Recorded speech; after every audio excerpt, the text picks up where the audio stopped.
Friends, एक बार फिर हिमाचल की सुंदर वादियों सोलन में मेरे मित्र और अनुज रवि गोयल जी के साथ आप लोगों के सामने एक नए पॉडकास्ट के साथ। सबसे पहले सभी मित्रों को रामनवमी की बहुत बहुत बधाई हो।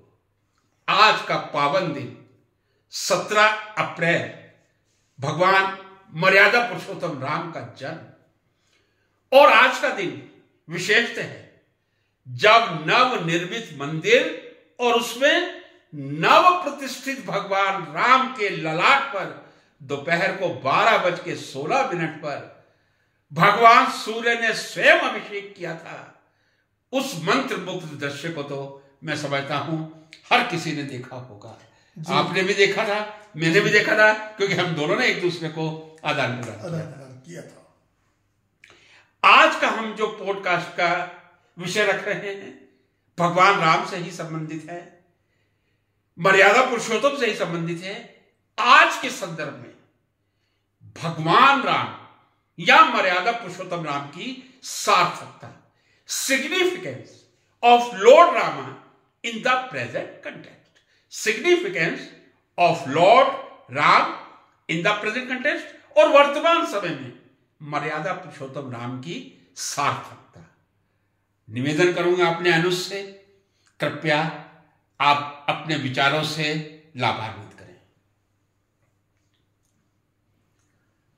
जैसा कि आपने बताया, आज का एक बहुत शुभ दिन है जब एक लंबे समय के बाद या 500 वर्षों के बाद भगवान राम अपने घर में हैं और उनका जन्मोत्सव रामनवमी आज बहुत बड़े हर्ष उल्लास से मनाया गया। भव्यता अपनी जगह पर है, लेकिन मैं समझता हूं कि ये क्षण राम भक्तों के लिए बहुत ही आत्म शांति का क्षण है। और श्रद्धा भी है। बहुत अच्छा और खुशी का दिन है जिसके अंदर साइंस की टेक्नोलॉजी से जो भगवान श्री राम के ललाट के ऊपर में सूर्य की किरणों को डाला गया, उससे हमें दोनों चीजें मिली। हमें श्रद्धा भी मिली, खूबसूरती भी मिली, और आज के युग के अंदर साइंस की तरक्की के ऊपर में, टेक्नोलॉजी की पावर के ऊपर में हमें भी एक आत्म संतोष का अनुभव होता है, खुशी होती है, गर्व होता है। जब साइंस और धर्म दोनों मिलकर के खुशी प्रदान करते हैं तो मैं समझता हूं शायद यही सबसे बड़ी खुशी होती है, जिसमें धर्म भी है, साइंस भी है, भव्यता भी है, आत्म सुख भी है, हर चीज है। मैं इतनी कहूंगा फिलहाल तो, बाकी आप कुछ बताइए। भ्राताश्री जी, सबसे पहले तो आपने मेरे दिल को उल्लास से भर दिया जी।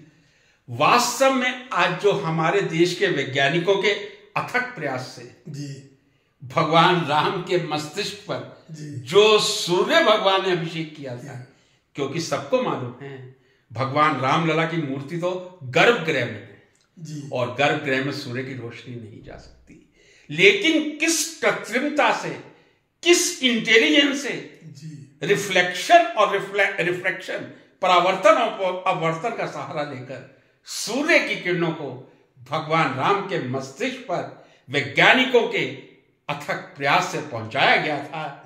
उससे इस देश का हर नागरिक उल्लासित है, आनंद से परिपूर्ण है और राम में है, यदि मैं सही राम अब आगे बढ़ प्लीज। आज के संदर्भ में भगवान राम की सार्थकता आप किस तरह डिफाइन कर सकते हैं? मैं इसमें कुछ ज्यादा नहीं कह सकता, थोड़ा आप ही बताइए।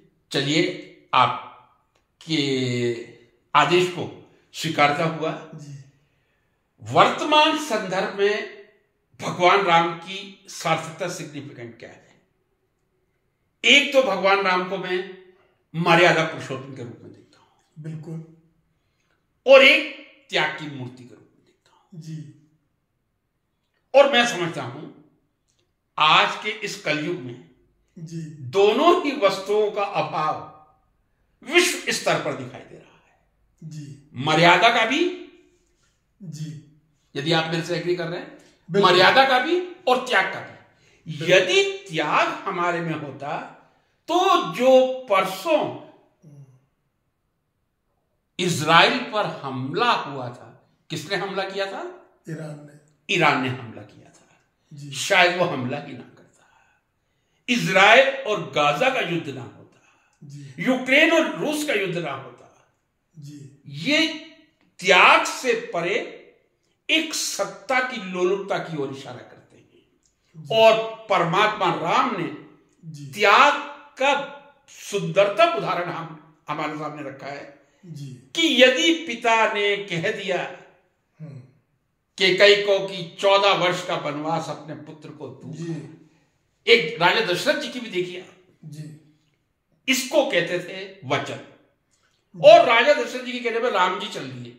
इससे बड़ा त्याग कुछ नहीं हो सकता। जी, जी, बिल्कुल, बिल्कुल, फिर भी मर्यादा की पूरी पालना की। जी, तो मेरा मानना है कि आज के समय में भगवान राम की सार्थकता उनके समकालीन समय से ज्यादा है। भगवान राम से हम कुछ संस्मरण लेके जी, अपने समाज और देश में इसको लागू करने का प्रयास करें। जी, इसमें एक बात और जोड़ना चाहूंगा, जी, माफी के साथ जोड़ना चाहूंगा। जी, आज के इस राममय वातावरण में जी, मेरा कोई राजनीति पुट लाने का जी, कोई उद्देश्य नहीं है, जी, लेकिन राष्ट्र और विश्व प्यार और स्नेह के शब्दों से ही चलते हैं। जी, यकायक मेरे मुंह से निकल गया, जी, प्यार और स्नेह के शब्दों से ही चलते हैं। पता नहीं गोयल साहब, मुझे ऐसा लगता है जी, जितनी कटुता जी, मैं इस समय देश में देख रहा हूं, जी, शायद 64 वर्ष में जी, पूरे कर चुका हूं, शायद 3 महीने बाद 65 पूरे कर लूंगा। जी, जितनी मेरी स्मृति में है, 71 का चुनाव मुझे पूरी तरह याद है, जी, उससे पहले तो याद नहीं है। जी, इतनी कटुता मैंने नहीं देखी। जी, इस कटुता का कारण क्या हो सकता है? कहां तक हम, मतलब कटुता का कारण इसलिए मैं जानना चाह रहा हूं ताकि भगवान राम की प्रेरणा लेके इस कटुता का हम उन्मूलन कर सके, विनाश कर सके। तो अब मैं आपके विचारों के ऊपर में अपने विचार रखूं। बिल्कुल। पहले तो आपने एक मुद्दा दिया कि कई देशों में जो युद्ध चल रहे हैं, जी, रूस यूक्रेन हो या इजराइल गाजा ईरान, जो भी ये युद्ध का माहौल है, आपने कुछ ऐसा कहा कि भगवान राम के संदेशों के मुताबिक शांति होनी चाहिए, युद्ध नहीं होना चाहिए, त्याग है, त्याग होना चाहिए। मैं थोड़ा सा इसमें, अगर मैं अपने धर्म के अंदर जाऊं, हमें सनातन ने ये कठोर संदेश दिया है कि शांति काल नाम की कोई चीज नहीं होती। आपको शांति के लिए प्रयत्न करने चाहिए, लेकिन अगर अधर्म बढ़ जाए, लोग धर्म को ना माने, तो उनका वध ही करना पड़ता है। माफ करना, मैं इसमें वो नहीं कह सकता कि उस वो युद्ध की आप बात कर रहे हो वो धर्मानुसार थे या अधर्म पर थे, मैं उस पर कोई टिप्पणी नहीं करता। जो देशों की बात, हाँ, मुझे उसका अधर्म पे ही हो गया नहीं, मैं, हाँ, मतलब, लेकिन हमारा सनातन एक ही संदेश देता है कि अधर्मी का विनाश करने के लिए खड़े हो जाओ। सनातनी वही है जो अधर्म का विनाश करता है, अधर्म को मारता है, उसका विध्वंस करता है, उसका कत्ल करता है। भगवान राम ने भी रावण के पूरे कुल का नाश किया था। भगवान कृष्ण ने भी कंस के पांडवों के द्वारा, नहीं, वो कंस का तो चलो छोड़ दो, भगवान कृष्ण ने भी पांडवों के द्वारा, पांडवों के साइड में खड़े करके पूरे कौरव कुल का विनाश किया था। धर्म के द्वारा अधर्म का विनाश ही हमारे सनातन की, मुझे कोई ऐसा भगवान का कोई ऐसी कथा याद नहीं आ रही जिसके अंदर भगवान ने कहा हो कि शांति सबसे बड़ी जरूरत है, अधर्म को पनपने दो। भगवान ने यह कहा अधर्म, तुम धर्म की तरफ आ जाओ ताकि शांति बनी रहे, युद्ध ना। लेकिन जब अधर्म धर्म की तरफ आने से मना करता है तो धर्म, सनातन धर्म तो यही कहता है कि तलवार उठाओ और अधर्म का नाश कर दो, कत्ल कर दो। यह है मेरी सोच के मुताबिक जो मुझे धर्म से शिक्षा मिली है। दूसरा एक आपने वो पक्ष रखा कि राजनीति में कटुता, जो आपने कुछ कहा कि 71 में पहले कटुता नहीं होती थी, अब कटुता होती है, नहीं होती, अब बहुत ज्यादा कटुता। मैं उस पर नहीं जा रहा हूं। मैं तो इसमें इतना ही कहूंगा कि बीते समय के साथ जैसे जैसे टेक्नोलॉजी बढ़ी है वैसे वैसे हर वक्त हमें टीवी के ऊपर में ये चीजें दिखती हैं। मुझे, आप तो मुझसे उम्र में बहुत बड़े हैं, मुझे वो समय अच्छे से याद है जब न्यूज के नाम के ऊपर या टीवी के नाम के ऊपर में हम शाम को 7 बजे टीवी ऑन करते थे और 10 बजे खोलते थे और 10 बजे टीवी ऑफ हो जाता था। एक दूरदर्शन आता था जो कि हमें न्यूज देता था, बाकी छोटे छोटे 1-2 कार्यक्रम देते थे एंजॉयमेंट के। वक्त बदल गया, आज टीवी 24 घंटे ऑन है। टीवी के ऊपर में 20 न्यूज चैनल है जो कि कॉन्टिन्यूसली 24 घंटे न्यूज दिखाते रहते हैं। वो अपना कार्य कर रहे हैं, मतलब दिखाते हैं, मैं उनको गलत नहीं कह रहा हूं, वो अपना काम। तो आज हमें जो कटुता नजर आ रही है क्योंकि लोगों को अपनी बात रखने के नए नए प्लेटफॉर्म मिले हैं। माने जब आज से 30 साल पहले इलेक्शन होते थे, ना कोई डिबेटें होती थी, शाम को आधे घंटे की न्यूज आनी है, कोई पत्रकार नेताओं के पास उनके पूछने जाता नहीं था, तब नेताओं को बोलने का, मैं किसी को क्रिटिसाइज नहीं कर रहा हूं, तब नेताओं के पास बोलने का इतना मौका नहीं होता था। वक्त के साथ नेताओं को बोलने का मौका मिला और जब मौका मिला उनको पता कि वो जो कुछ भी बोल रहे हैं वो फटाफट नेशनल टीवी पर डिस्प्ले हो रहा है। थोड़ा इसको मैं ब्रेवरी में कर दूं जी, संक्षिप्तीकरण कर दूं। आपका कहने का मतलब ये कटुता तो पहले भी थी लेकिन वो दिखाई नहीं देती थी क्योंकि लोगों को, नेताओं को अपनी कटुता दिखाने का कोई प्लेटफॉर्म उपलब्ध नहीं था ना। दिखाओगे कहां पर? अब उपलब्ध है, नेशनल मीडिया उनके 24 घंटे के पीछे है, बड़ा बड़ा मीडिया, मैं एक निवेदन आपसे करता हूं, और आपको सुनाते हैं बस। टीवी पर नहीं, लेकिन मुझे याद है जब भी कोई सभा होती थी, जब मैं जयपुर में था पीएचडी के दौरान, तो वो त्रिपोलिया पर होती थी, चाहे अटल जी आए या और कोई नेता आए, हम सुनने जाया करते थे। प्लेटफॉर्म जनता को प्रत्यक्ष रूप से दिखाने का नहीं था, लेकिन जितनी मेरी स्मृति है राजनीति में एक दूसरे के प्रति इतनी कटुता नहीं थी जितनी आज है। ये मैं कहना चाहता हूं। आपकी बात बिल्कुल ठीक होगी, आपकी इस बात के ऊपर कोई विवाद नहीं है मेरी तरफ से। अगर आपको लगता है कि आज पक्ष और विपक्ष एक दूसरे के ऊपर में बहुत ही हल्के, जरूरत से ज्यादा कटु असभ्य शब्दों के साथ हमले कर रहे हैं, तो मैं आपकी इस बात से पूरी तरह सहमत हूं। इसमें ऐसा लगता है जैसे ये चुनाव नहीं, जिंदगी और मरण का कोई खेल चल रहा है। ये चीज बढ़ रही है, इसमें कोई शक नहीं। तो यहां मर्यादा पुरुषोत्तम राम से हमें कुछ प्रेरणा लेनी चाहिए। एक बिंदु आपने बहुत ही अच्छा उठाया था गोयल साहब, धर्म हमेशा, सनातन धर्म कहता है कि यदि अधर्म धर्म की तरफ नहीं आए, धर्म को अधर्म की तरफ चले जाना चाहिए। आपने बहुत सुंदर उदाहरण रावण के वध का दिया, जो मेरे प्रभु राम ने किया था। कंस के वध का दिया, अल्टीमेटली कौरवों के बाद जो वध हुआ था जी, कंस का ही हुआ था। हाँ, तो कंस का भी हुआ, कौरवों द्वारा पांडवों का भी हुआ, सॉरी पांडवों द्वारा पूरे कुल का वध हुआ। देखो, पूरे कुल का वध किया, जी जी जी, किसी को जीवित नहीं छोड़ा। चलिए, अब मैं आपसे एक चीज पूछना चाहता हूं जी, आज के समय में आप धर्म का उदाहरण कौन सा देंगे और अधर्म कौन सा देंगे? यदि आपसे पूछा जाए, जनता ये जानना चाहती है कि आपने तो कह तो दिया, पहले हमारा सनातन धर्म कहता था कि शांति नहीं, यदि युद्ध की आवश्यकता है युद्ध कर दो, युद्ध होगा, ठीक है। आज के टाइम में आप वर्तमान परिप्रेक्ष्य में, एक मिनट में क्वेश्चन, जी जी, धर्म और अधर्म किसको मानते हैं? वर्तमान परिप्रेक्ष्य में मैं धर्म किसको कहूंगा? मैं तो इसमें कुछ ऐसा नहीं कह सकता। नहीं, आपने भी कहा ना कि धर्म अधर्म। मैंने सिर्फ ये बात करी कि युद्ध होना, आपका मतलब ये था कि युद्ध क्यों हो रहे हैं, मेरा मतलब ये था कि युद्ध हो रहे हैं। अगर युद्ध धर्म अधर्म पर, मैंने सिर्फ ये कहा था, अगर युद्ध धर्म अधर्म के ऊपर में आधारित है तो वो सनातन धर्म के मुताबिक है। अगर दो धर्म के ऊपर ना आधारित होकर सिर्फ अपनी पर्सनल ईगोस पे आधारित है तो वो गलत है। अब मैं आपसे अब इसके अंदर एक सटीक प्रश्न डिफाइन नहीं कर सकता चलिए कि कौन धर्म की तरफ है और कौन ईगो की तरफ है।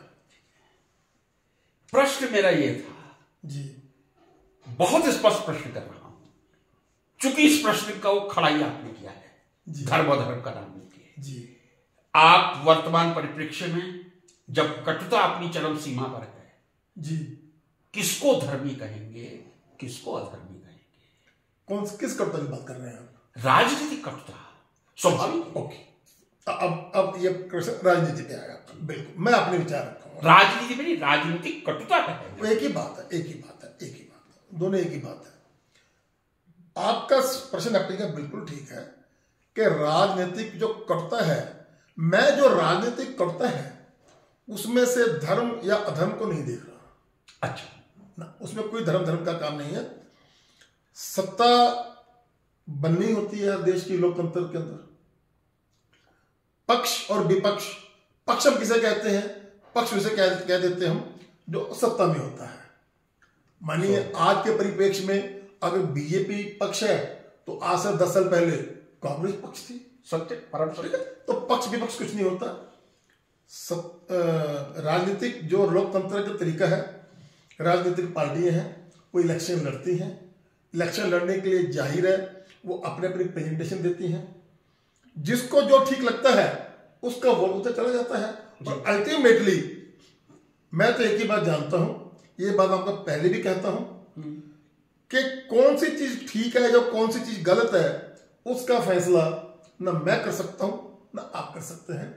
फैसला होता है हमेशा, लोकतंत्र का फैसला जनमत से होगा, अपराधी का फैसला अदालत से होगा। हर फैसले का एक तरीका है, उसकी एक अदालत है, जनता की अदालत, लॉ की अदालत, गांव का झगड़ा है पंचायत। तो अल्टीमेटली सही गलत का फैसला सिर्फ और सिर्फ अदालत करती है। जो अदालत कह दे, जब हमारे देश की जनता ने कांग्रेस को सत्ता दी तब भी सत्ता राजनीतिक कटुता की बात कर रहा था थोड़ा। कटुता तो वो तो हमने डिस्कस कर लिया ना, क्योंकि आज के युग में दोनों तरफ से बाण ज्यादा होते हैं, दोनों तरफ से बाण आते हैं, दोनों तरफ बाण आते हैं। क्योंकि बाण से क्या होता है, वो लोग पॉपुलर हो जाते हैं। एक चीज और भी कहूंगा आपको, जैसे हमने शुरू में बात करी कि प्लेटफॉर्म अवेलेबल है, मीडिया अवेलेबल है, प्लेटफॉर्म कहेंगे उसको। उसके चक्कर में भी कई बार लोग, क्योंकि एक नया सेंटेंस पिछले कई साल से चल रहा है, नाम हो चाहे बदनाम हो, नाम हो चाहे बदनाम, बहुत राजनीति भी और हम चर्चा में छाए रहे, हम हमारा मीडिया में आते रहे। मैं तो कई बार ऐसा महसूस करता हूं कि कई बार कुछ नेता बड़े, मतलब कि मैं गलत नहीं बोलूंगा कि फिर वो राजनीतिक हो जाता है, अजीबोगरीब बयान दे देते हैं। जी जी, मैं बाद में सोचता हूं कि क्या ये आदमी मूर्ख है, इतना बड़ा नेता है। तो मेरे को ऐसा लगता है कि मूर्ख नहीं है, इतना बड़ा आदमी है, नेता है इतना बड़ा, लेकिन मुझे लगता है कि वो सिर्फ इसलिए उल्टे सीधे बयान देते हैं कि नेगेटिविटी को मीडिया बड़ा बढ़ा करके दिखाता है, उनका प्रचार हो जाता है। चलिए, मुझे ऐसा लगता है। नहीं, आपकी मान ऐसे नेता, ये नहीं मैं कहूंगा कि ये कोई नेता कांग्रेस में जब दोनों तरफ होते हैं, हर दल में होते हैं। एक दल में एक नेता है, उसको लग रहा है कि मैं बड़ा नेता हूं और मेरा तो कहीं चर्चा में नाम ही नहीं आता जी। फिर वो शाम को उठेगा और कोई ना कोई ऐसा नेगेटिव बयान देगा कि जो उसके विरोधी हैं वो भी उस पर टूट के पड़ेंगे, मीडिया भी उसके बयान को बढ़ा चढ़ा करके दिखाएगा और उसका रात रात नाम हो जाता है। ये मेरी सोच है, मैं नहीं जानता, आपकी सोच बिल्कुल मेरी सोच है कि आज के नेता बहुत सारे बयान तो केवल और केवल तब दे देते हैं जब वो नेपथ्य में चले जाते हैं, उनका नाम राष्ट्रीय राजनीति में गूंज नहीं रहा होता, अपने आप को आगे लाने के लिए, अपने आप को पॉपुलर करने के लिए। एक तो नाम दीजिए, आप दीजिए ना, नाम खुल के दीजिए।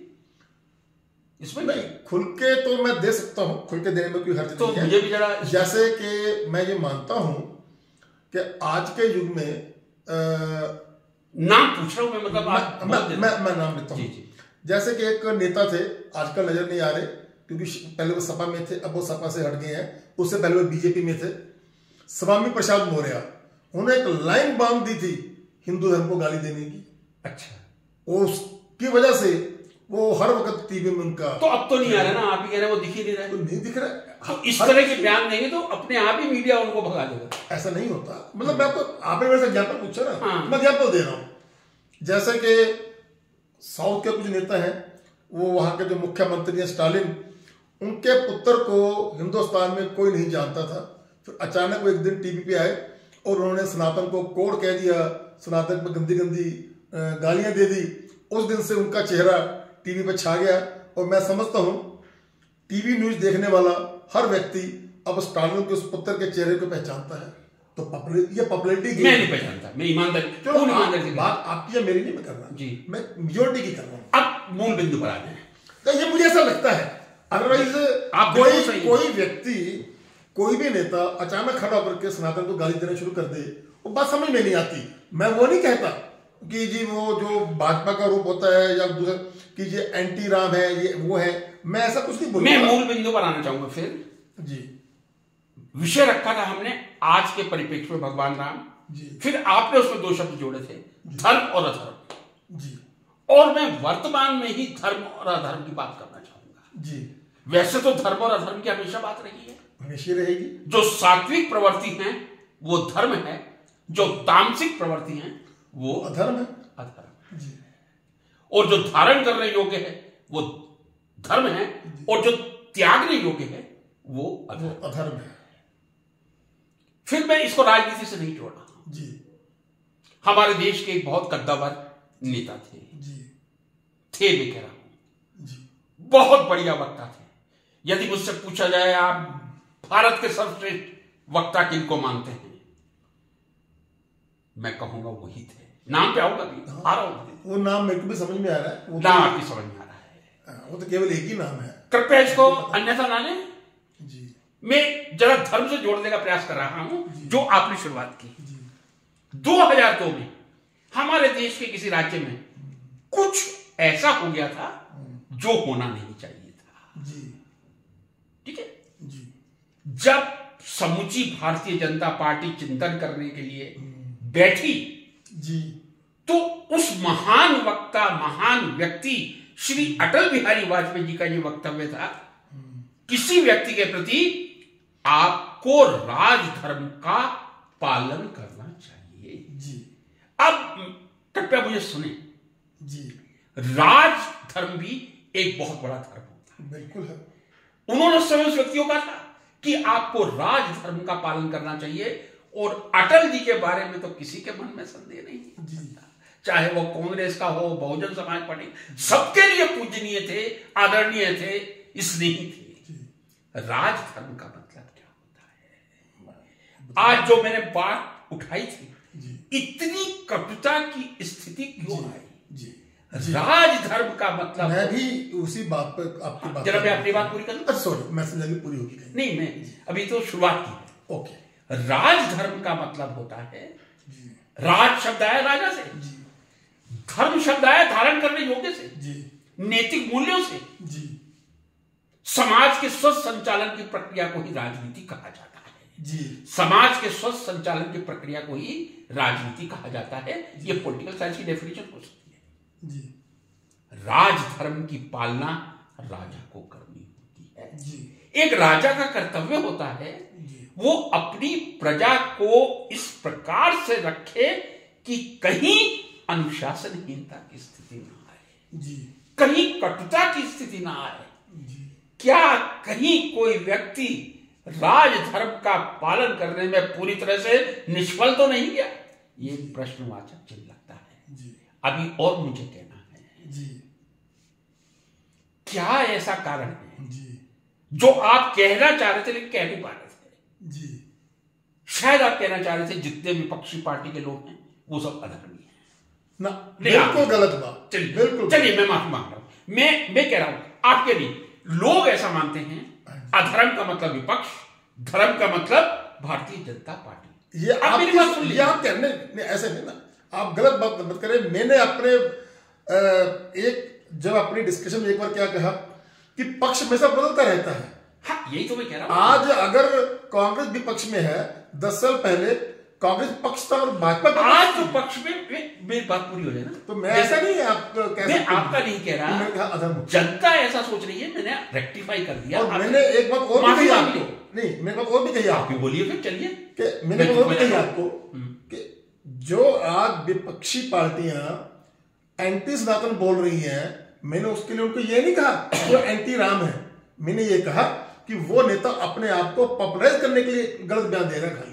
अब मैं आपसे माफी चाहूंगा, सनातन का मतलब यह है जिसका कोई प्रारंभ नहीं है, जिसका कोई अंत नहीं है जी। उसको सनातन कहा जाता है।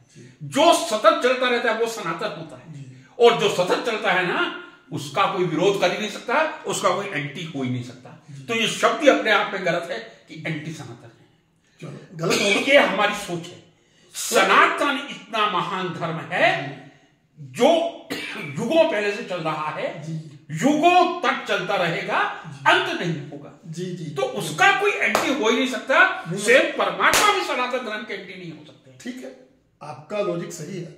मैं तो कही रहा हूं, मैंने आपने इस चीज को अपनी नॉलेज के तरीके से जो एलेबोरेट करके कहा, मैंने उस तरीके को अपने साधारण तरीके से कहा कि जो भी एंटी सनातन बयान देता है वो एंटी सनातन नहीं होते हैं, वो सिर्फ अपने आप को पॉपुलराइज करने के लिए बयान देते हैं। मैंने भी यही बात कही आपको। मैं एक थोड़ा और इसमें संशोधन कर दूं।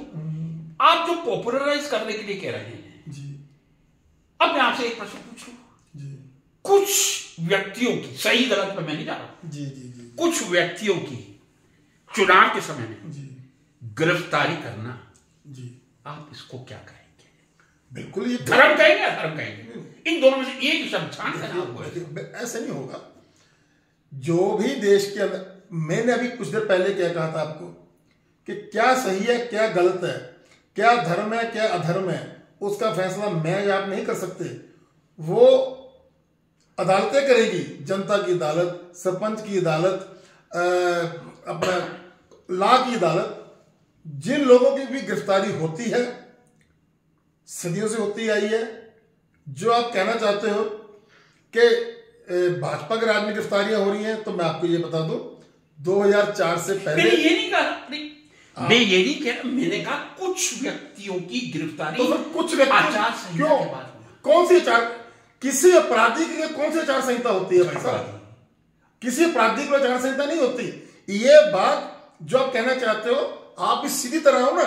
अरविंद केजरीवाल ने जब कोर्ट में कहा कि मेरी चुनाव के समय में गिरफ्तारी की गई, तब कोर्ट का एक ही वर्डिक्ट था कि this is not prime minister versus Kejriwal और Bhajpa versus Kejriwal, this is crime versus Kejriwal, ED versus Kejriwal. इसके लिए इस चुनाव से कोई ताल्लुक नहीं होता इन चीजों से।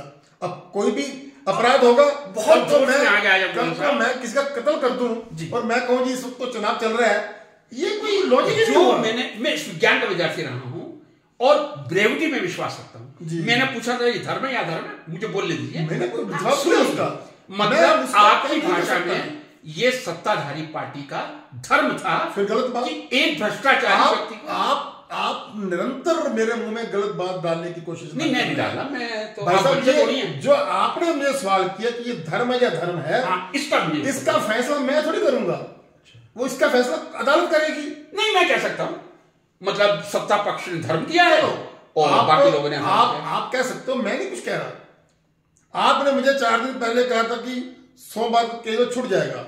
मैंने एक बात कही थी, अगर कोर्ट महसूस करेगी कि ईडी का केस गलत है, वो छूटेगा भी।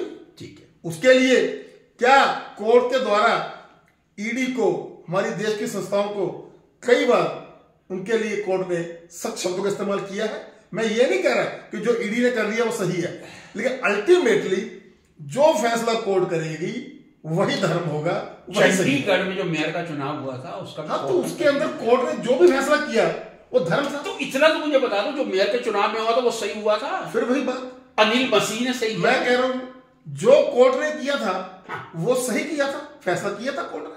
मीन्स मैं कह रहा किसने ये गलत हूं किया? आप जो कहना सुनना अनिल चाहते हो, मसीह किसका प्रत्याशी था? मैं कहता हूं आपको, देखिए केजरीवाल भाई साहब थोड़े लो पिच पे, कोई हम टीवी पर नहीं बैठे हैं, हम यहाँ पॉडकास्ट में बैठे हैं। भाई साहब अनिल मसीह हो, केजरीवाल हो, सारे इनके नेता हो जो जेल में है, वो सब एक ही अनिल मसीह तो बीजेपी वाला, अनिल मसीह भी उसी में आता है। अनिल मसीह भाई साहब इसमें बीजेपी तो उसको जेल ली, उसको जेल ली, किसको नहीं हुई? कोर्ट से माफी मांगी, छूट गई। वो तो कोर्ट ने तय किया ना। चलिए अब दूसरे मुद्दे पे आते क्या हैं। करेगी ना। मैं आपकी बात का ये स्पष्ट जवाब दे रहा हूं कि अपराधी अपराधी है, चाहे वो अनिल मसीह हो, चाहे वो अरविंद केजरीवाल हो।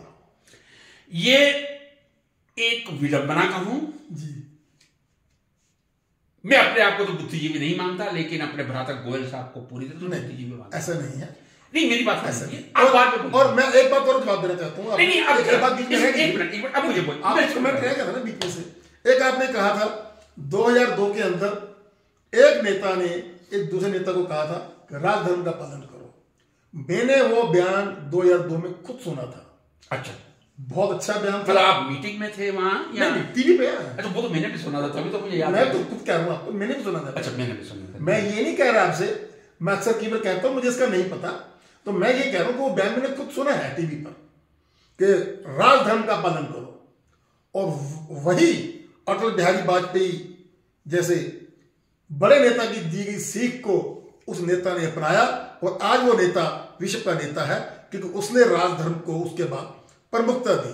मैं मानता हूं वाजपेयी जी उससे पहले उस नेता ने कुछ गलतियां की होगी, तो उस नेता को वाजपेयी जी ने बिल्कुल पूरे देश के सामने ये स्पष्ट चेतावनी दी थी कि राजधर्म का पालन करो। और उसके बाद उस नेता ने राजधर्म का पालन करना शुरू कर दिया और आज वो विश्व का नेता बन गया।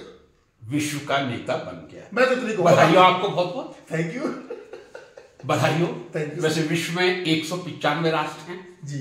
195 राष्ट्र यदि वो प्रधानमंत्री बनते हैं तो आपसे ज्यादा खुशी मुझे होगी। विश्व का नेता कहने का मतलब यह है 195 राष्ट्रों का प्रधानमंत्री बनना। खैर इस बात को मेरी आप बात सुन लीजिए, ये विडंबना है हमारे देश की।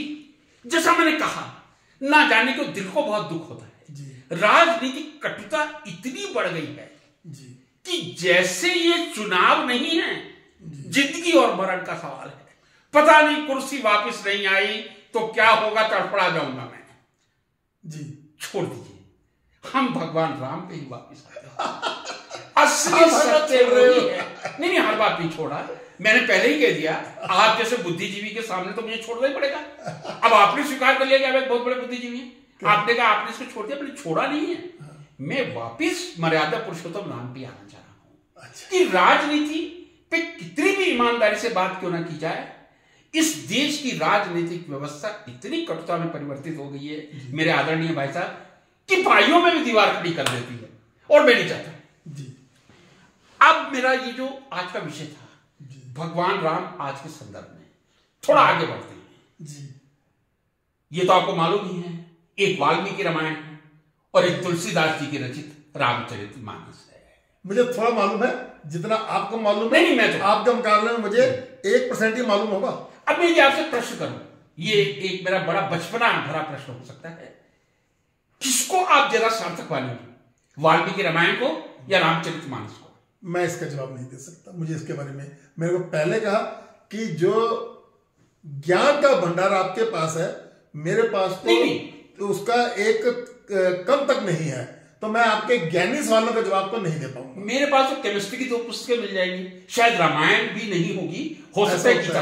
आप ज्ञानी हो, ज्ञानी खाली एक सिलेक्ट नहीं होता, उसको पूरे सिस्टम का जो ज्ञान होता है, आपको केमिस्ट्री का, धर्म का, समाज का, अर्थशास्त्र। यदि मैं ज्ञानी होता तो मैं प्रश्न करता ही नहीं, क्योंकि मेरे पास पहले ज्ञान में ही प्रश्न किया करते हैं।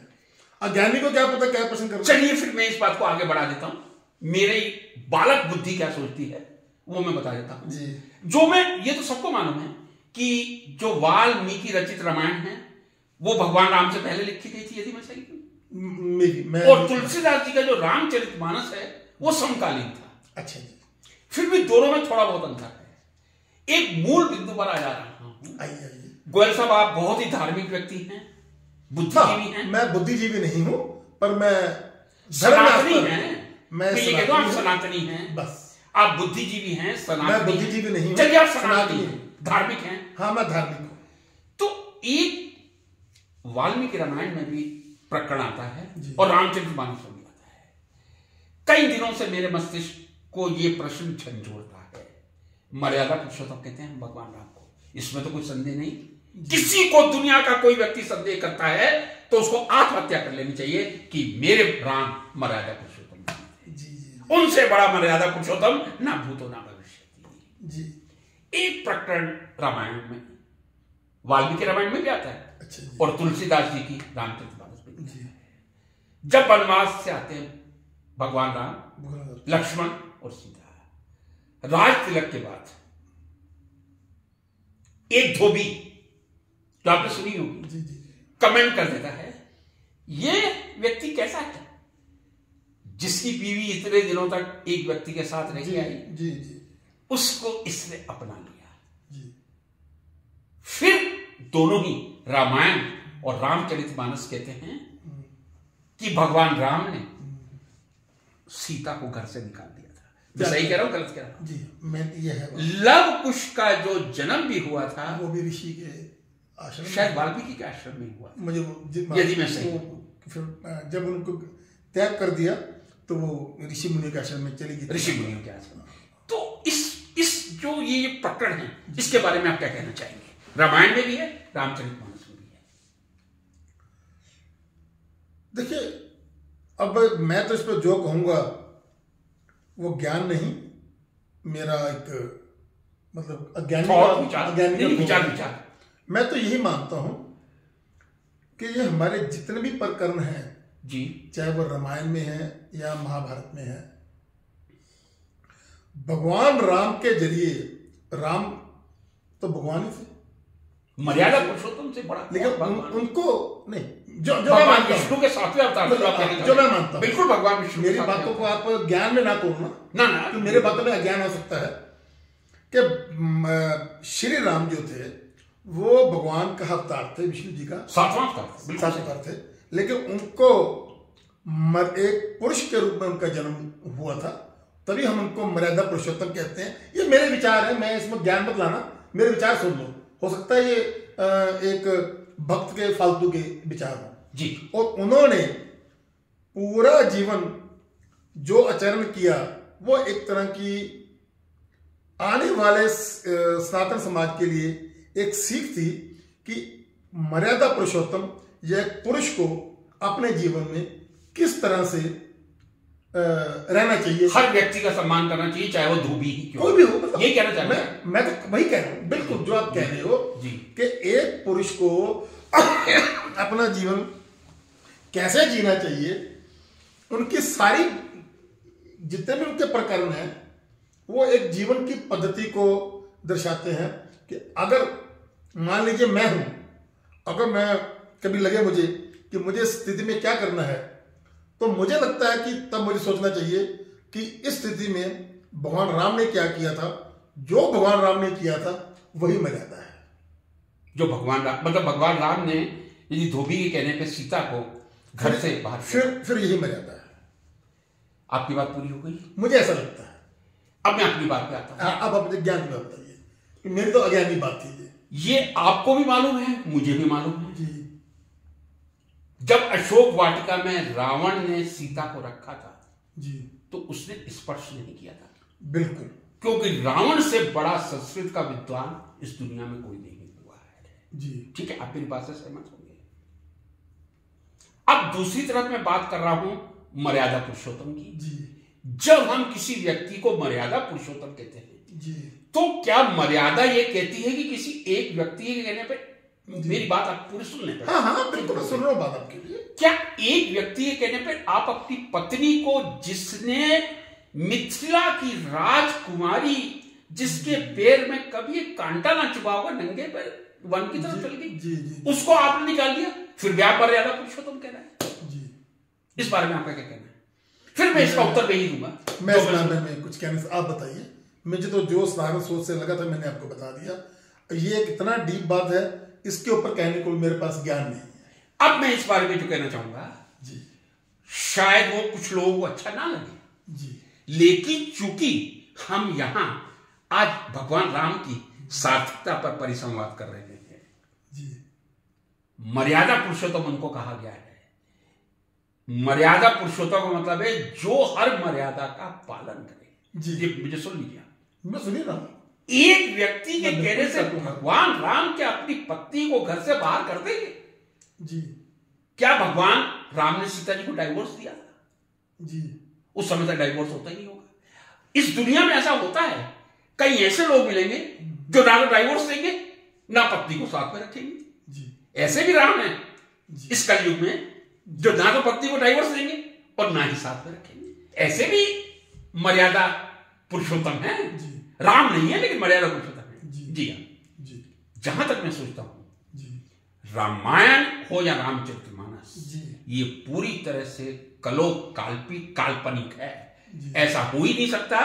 यहां आके मैं रामायण से भी संतुष्ट नहीं हूं, रामचरितमानस से भी संतुष्ट नहीं हूं कि मर्यादा पुरुषोत्तम राम अपनी पत्नी को घर से निकाल सकते हैं। जी, ये अलग बात है।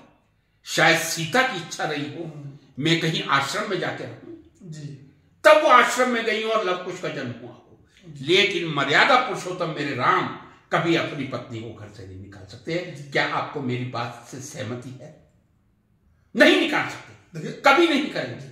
मैं आपने जो एक बात रखी है उस बात के ऊपर मेरे पास कोई, मैं आपको गलत तो मान ही रहा, तो सहमत तो है ना? मैं सहमत भी नहीं हो सकता, लेकिन मैं आपके इस बात में आपके एंटी भी नहीं बोल सकता। मुझे नहीं, सहमत क्यों नहीं हो सकते? मैं तो कह रहा हूं वो मर्यादा पुरुषोत्तम नहीं कर सकते। देखिए क्या होता है, जरूरी नहीं है मैं एक व्यक्ति के रूप में हर बात को समझूं और उसके ऊपर अपने एक विचार बना पाऊं। मैं इस बात के ऊपर मैं आपके विचार सुनने के बाद मैं कह रहा हूं, मैं आपके विचारों को गलत नहीं कह सकता क्योंकि मेरे पास कोई तर्क नहीं है अंदर से कि मैं आपको गलत कहूं। मेरे तर्क नहीं है, मैं तो सच बोल रहा हूं। आपके बात कही है रामायण के संदर्भ में, आपकी बात तार्किक हो सकती है, आप सही हो सकते हैं, पर मेरे अंदर से इसके ऊपर कोई अभी आप तुरंत कोई सहमति है, समय लगता है, मेरे अंदर कुछ लेकिन मैं आपसे ये नम्र निवेदन है कि आप इस बिंदु पर विचार कीजिए। क्या मेरा बिंदु सही है? नहीं, मेरे मर्यादा पुरुषोत्तम कभी सीता को घर से नहीं निकाल सकते। ये कहीं ना कहीं विकृति है रामायण को रामचरितमानस की। माफी के साथ अब गोयल साहब मैं आपसे पूछना चाहूंगा, क्या कुछ और विचार आदान प्रदान चलेगा या आप इसको विराम दिया जाए? बस मेरे पास तो थोड़ी विचार होते हैं, कोई और कोई आपने बात करनी और कर लीजिए, मैं अपना काफी बात होली। अंत में इसी निष्कर्ष पर हम लोग पहुंचे हैं कि वर्तमान संदर्भ में चाहे विश्व हो, देश हो, राष्ट्र हो, देश और राष्ट्र एक ही बात है, भगवान राम की सार्थकता और ज्यादा बड़ी है और राजधर्म निभाने की सार्थकता और ज्यादा बड़ी है। जिस तरह राजधर्म का पालन मर्यादा पुरुषोत्तम राम ने किया था, शायद उसी तरह राजधर्म का पालन हमारे देश के जो भी सत्ताधीश हो, कोई पार्टी से लेना देना नहीं है, जो भी सत्ताधीश है, प्रधानमंत्री है, राष्ट्रपति का पद तो बहुत साइलेंट है, वो उसका पालन करे, राजधर्म का पालन करे और मर्यादा पुरुषोत्तम राम का जन्म दिवस हम सब आने वाले अनंत काल तक, मैंने कहा ना सनातन का ना कोई आदि है ना कोई अंत है, तो इसी तरह हम भगवान राम का जन्म दिवस मनाते रहे और हम दोनों भ्राताओं का स्नेह बना रहे। राम के चरणों में यही मेरी विनती है। जय श्री राम। जय श्री